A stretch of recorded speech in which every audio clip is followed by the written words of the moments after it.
Bhogapuram airport పనులపై YSRCP party నాయకులు చేస్తున్న అసందర్భమైన వ్యాఖ్యలను దిగ్భ్రాంతికరంగా ఉన్నాయని విజయనగరం జిల్లా డీసీసీబీ చైర్మన్ తెలుగుదేశం పార్టీ జిల్లా అధ్యక్షులు కిమిడి నాగార్జున అన్నారు.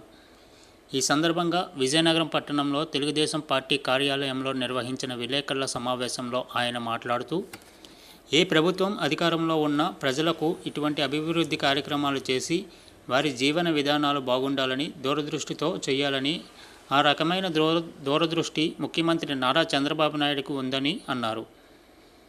2014లో భోగాపురం ఎయిర్పోర్టు రావాలని ఒక మంచి ఆలోచన చేశారని, ఆ పనుల్లో భాగంగా కార్గో సర్వీసెస్, టూరిజం అభివృద్ధి అవుతుందని, ప్రాంతంలో ఉన్న వాళ్ళు అందరికీ కూడా ఉపాధి అవకాశాలు, వ్యాపార అవకాశాలు, ఫైనాన్షియల్ అవకాశాలు దొరుకుతాయని ముఖ్యమంత్రి చంద్రబాబు నాయుడు ఆలోచన చేశారని అన్నారు. అదే దిశగా ఈ 2024 సంవత్సరంలో భోగాపురం ఎయిర్పోర్టు పనులను త్వరితగిన పూర్తి చేస్తున్నారని తెలిపారు. ఈ సందర్భంగా చంద్రబాబు నాయుడు చేస్తున్న అభివృద్ధి పనులను చూసి వారవలేక వైసీపీ నాయకులు, కార్యకర్తలు కలిసి ప్రజలకు అసందర్భమైన వ్యాఖ్యలు చేసుకొస్తున్నారని ఆయన అన్నారు. చంద్రబాబు నాయుడు చేస్తున్న అభివృద్ధి పనులను చూసి ప్రజలు ఎంతో ఉత్సాహంగా ఉన్నారని, వైసీపీ నాయకులు చేస్తున్న వ్యాఖ్యలు ప్రజలు ఎవరూ నమ్మబోరని, ఇప్పటికైనా వైసీపీ నాయకులు బుద్ధి తెచ్చుకోవాలని ఆయన కోరారు. ఈ మధ్యనే వైకాపా నాయకులు ప్రెస్ మీట్లన్నీ కూడా చూస్తూ ఉన్నాం. మరి మేము కూడా అపోజిషన్లో ఉన్నప్పుడు ప్రెస్ మీట్లు పెట్టేవాళ్ళం, కానీ ఒక సందర్భం వచ్చినప్పుడు పెట్టేవాళ్ళం. ఈ రోజున పరిస్థితి ఎట్లా ఉందంటే, ప్రెస్సులోకి వద్దామని ఒక కారణంతో 2-3 రోజులకు ఒకసారి అసందర్భమైన వ్యాఖ్యలు చేస్తూ మరి వైకాపా నాయకులు నడుచుకుంటా ఉన్నారు. భోగాపురం ఎయిర్పోర్ట్ మీద ఆ నాయకులు చేస్తూ ఉన్న కామెంట్స్ ఏవైతే ఉన్నాయో అవి నిజంగా దిగ్భ్రాంతికరం అని చెప్పేసి ఎందుకు మాట్లాడుతున్నానంటే, ఏ ప్రభుత్వం అధికారంలో ఉన్నా ప్రజలకి ఎటువంటి అభివృద్ధి కార్యక్రమాలు చేసి వారి జీవన విధానాలు బాగుండాలి అని దూరదృష్టితో చేయాలని చూస్తారు. ఆ రకమైన దూరదృష్టి చంద్రబాబు నాయుడు గారికి ఉంది. అలా ఉంది కాబట్టే 2014లోనే భోగాపురంలో ఎయిర్పోర్ట్ రావాలి అని చెప్పి ఒక మంచి ఆలోచన చేశారు. ఈ ఆలోచన చేయడంతో పాటు ఈ ఎయిర్పోర్ట్ కనుక పెద్దగా ఉంది అంటే ఇక్కడ కార్గో సర్వీసెస్ ఉంటాయి, టూరిజం అభివృద్ధి అవుతుంది, ఈ ప్రాంతాల్లో ఉన్న వాళ్ళందరికీ కూడా ఉపాధి అవకాశాలు, వ్యాపార అవకాశాలు, ఫైనాన్షియల్ అవకాశాలు దొరుకుతాయని చెప్పి చంద్రబాబు నాయుడు గారు ఆ రోజున ఆలోచన చేశారు. మరి ఈ రోజున ఈ వైకాపా నాయకులు ఏమంటారండి? ఏమి చేసినా వైకాపా పార్టీ చేసిందా? 23% పనులు మీరు చేశారా? ఇంకా మిగిలిందంతా ఆటోమేటిక్కా? ఏంటి ఆటోమేటిక్? ఇదంతా కూడా మరి ఈ రోజు నేను మాట్లాడతాను. ఎందుకంటే ఈ రోజున సోషల్ మీడియా వచ్చిన తర్వాత, ప్రెస్ సోదరులందరూ ఉన్న తర్వాత ఎవ్రీథింగ్ ఈజ్ రికార్డెడ్. ఈ వైకాపా నాయకులు వచ్చి భోగాపురానికి వాళ్ళు శంకుస్థాపన చేశామని, పనులన్నీ వాళ్ళే చేశామని చెప్పడం కూడా మాకు చాలా విడ్డూరంగా ఉంది. ఎందుకంటే భోగాపురం ఎయిర్పోర్ట్ అన్న ఆలోచన 2014లో వచ్చింది. గ్రీన్ఫీల్డ్ ఎయిర్పోర్ట్స్ డెవలప్ చేద్దాం అనుకున్నప్పుడు ఇక్కడ మొట్టమొదటిగా ఆలోచన చేసింది మా పార్టీ. దాని తర్వాత అసలు ఫస్ట్ ఎన్విరాన్మెంటల్ అసెస్మెంట్ చేసింది కూడా తెలుగుదేశం పార్టీ అధికారంలో ఉన్నప్పుడు. అట్లాగే ఎన్విరాన్మెంటల్ క్లియరెన్సెస్ అన్నీ వచ్చింది కూడా తెలుగుదేశం పార్టీ అధికారంలో ఉన్నప్పుడు. ల్యాండ్ ప్రొక్యూర్మెంట్ అంతా జరిగింది తెలుగుదేశం పార్టీ అధికారంలో ఉన్నప్పుడు.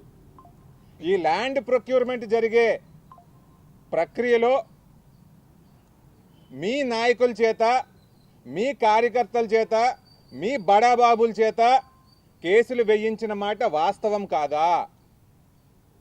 ఇదంతా కూడా ప్రజల ముందుకొచ్చి మాట్లాడాల్సిన అవసరం ఉంది.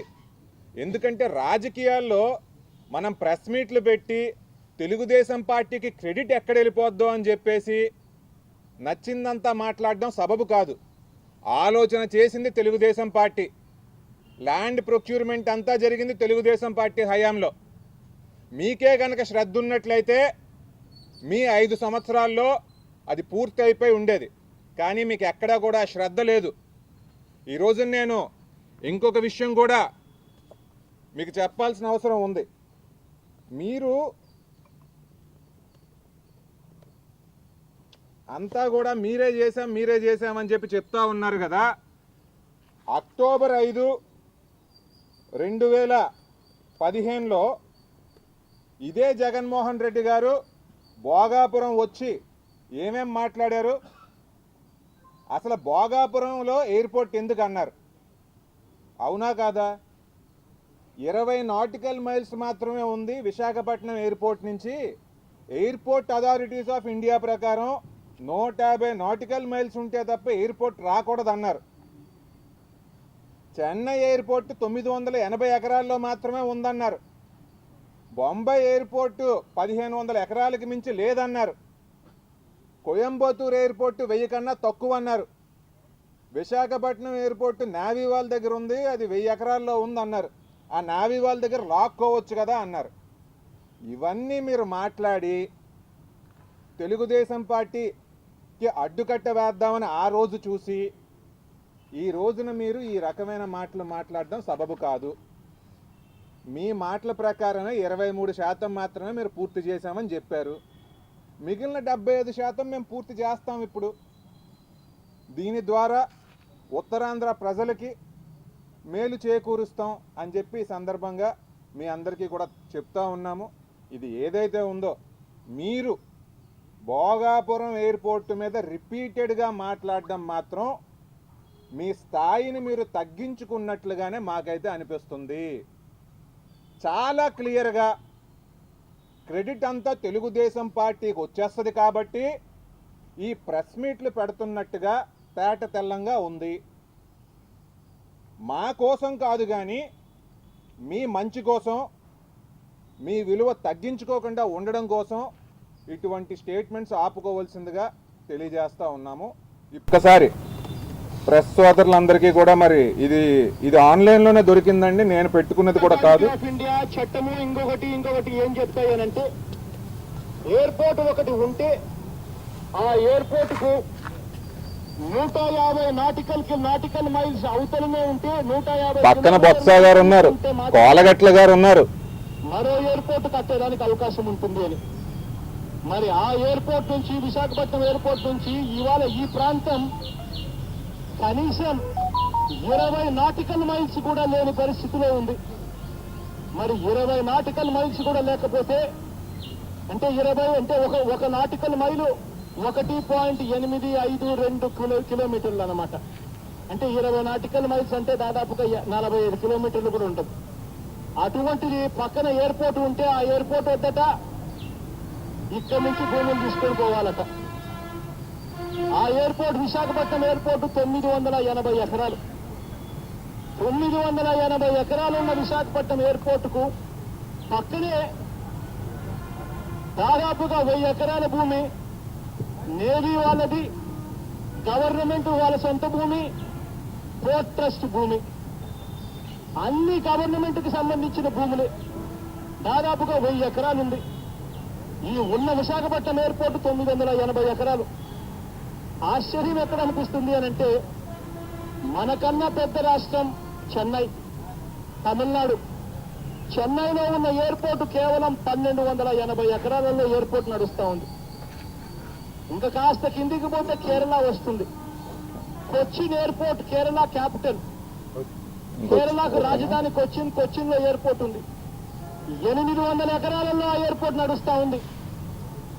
బాంబే, దేశానికే పెద్దగా చెప్పుకుంటాం బాంబే ఫైనాన్షియల్ క్యాపిటల్ అని చెప్పి. ఆ బాంబేలో ఎయిర్పోర్ట్ కూడా 2000 ఎకరాల లోపే బాంబే ఎయిర్పోర్ట్ కూడా ఉంది.